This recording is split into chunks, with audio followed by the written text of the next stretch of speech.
People living in 5 tent encampment sites in Halifax are being ordered to leave in the coming weeks, with the municipality warning they could be fined or even arrested if they don't comply.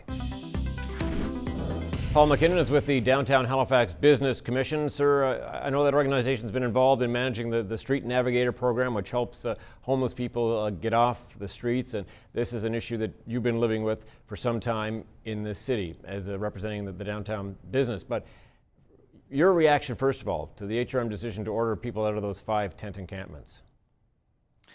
We support the action that HRM's taken. There's a lot of work that's going into trying to move people from the encampments, into whether it's shelters or housing or indoor spaces. And there's lots of good reasons of why that should be the case. The encampments, especially as they grow, are becoming increasingly unsafe. We hear that, through our Navigator, who works daily with the people in the encampments. So the encampments are just not a viable long-term solution. But the viable long-term solution is to get people into housing, and that's really what HRM is looking to kind of put a full court press on. I think with this announcement is kind of setting a deadline in terms of when we need to have people out of the encampments, but there are a lot of people working on solutions for people in the encampments to move them indoors. I know you've been part of the meetings, or at least I think you've been part of the meetings leading up to this decision. As you say, it's been a topic of some discussion. I wonder, can you tell me a little bit about some of the debate surrounding this? Sure. I mean, these are complex issues. We know that homelessness is on the top of just about everyone's mind. We see that in public surveys. We see that even in talking to our own members. I mean, they're concerned about encampments, about growing homelessness just from a humanitarian standpoint. They're concerned about the impact that's having on their businesses. They're concerned about the impact that it's having on the perception of downtown being safe. But again, I say we have that a bit of a unique perspective where we have someone, our Navigator, who's working with these people every day. There's complex reasons why people are homeless and people are in the encampments, and there is no one-size-fits-all approach. But I think the one thing that's common, across all the people in the encampments is that it simply isn't safe for people to remain in encampments. Throughout the winter, we've seen numbers of incidents happen. We've had at least one death in our encampment here in Grand Parade. We've had a couple of fires, and security is increasingly becoming an issue. And we're hearing that from our Navigator. We're hearing that from the residents there. We're hearing that from the volunteers, in Grand Parade. So the situation is untenable, and so we need to do better, and we need to get people inside. And yet, I've heard the argument that there are spaces in shelters now. Are there enough spaces in shelters? Are they the right kinds of spaces? Well, this is certainly what we're hearing and what was part of HRM's announcement today. And it's not just shelters. There's all sorts of different housing options, and it's not a static situation. So sometimes people are in shelters, but then they're getting moved into more permanent housing. The province has done really, an amazing job in terms of investments recently. More needs to be done in terms of social housing and shelters. And so it's true that the form shelter isn't going to work for everybody, but it is going to work for lots of people. And so let's get as many people as we can into there that are willing to go. But if not, there's other options. And so we have to work with other groups. It's our Navigators, it's the volunteers in Grand Parade. There's lots of social service agencies that are focused on this issue, but perhaps maybe not coordinating quite as well as they should. And so that's I think something else we want to work on with HRM and with the social service providers.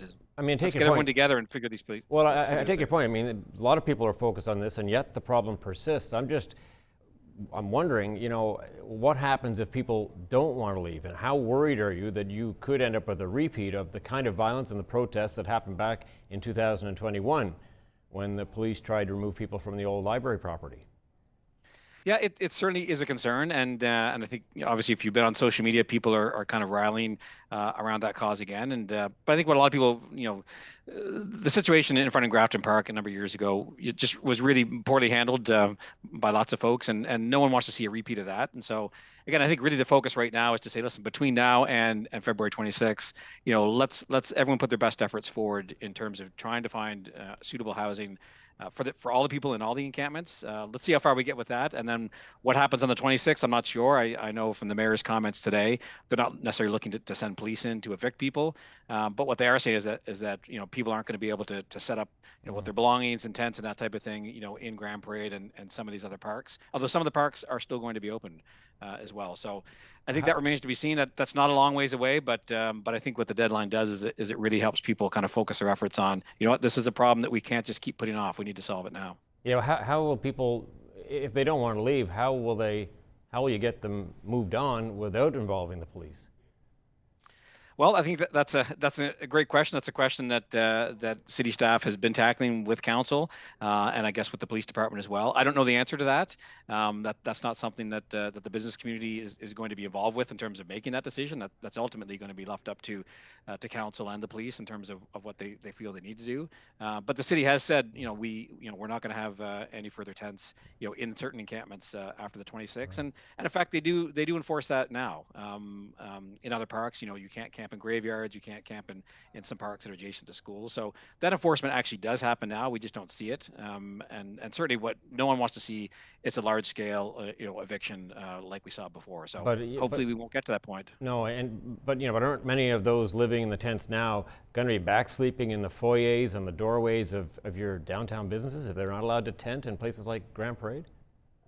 Well, the end goal is to get everyone indoors, right? So off the streets and not needing to do that. So, if there's not enough housing that's available now, then we need to find ways to provide more of that, and that's what we continue to advocate, to the province, to the city in terms of the services that they provide, and to the federal government as well, who's now back into the housing game in a big way. So I think the political will, is in a whole different place than it was even a couple of months ago at all three levels, and they're seeing it. They're hearing from it from the residents. They're seeing it in polling, and so there's a great impetus for them to really start figuring out how to solve this problem. And again, in terms of numbers, I mean, again, these are numbers that are far larger than we'd want to see. But there's less than 200 people that are sleeping outside. This still seems like it's a manageable number in a city that's that's as large and dare I say wealthy as Halifax and Nova Scotia. This should be a solvable problem at this scale.